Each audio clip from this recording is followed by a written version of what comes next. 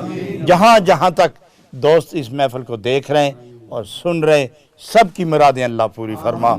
اللہ اس نور T V کو اپنی محبوب کی شریعت کا فیض تقسیم کرنے کی سعادت نصیب فرما۔ قرآن و حدیث کے نور کو عام کرنے کی توفیق عطا فرما۔ انسانیت کی خدمت کی توفیق نصیب فرما۔ دین حق کا جھنڈا لہرانے کی توفیق عطا فرما۔ سارے ملک کے سینے پر نبی پاک کی محبت و عظمت کا جھنڈا لہرانے کی سعادت نصیب فرما۔ وصلی اللہ تعالی علی حبیبہ محمد وآلہ وصحبہ اجمعین برحمتک یا ارحم الراحمین۔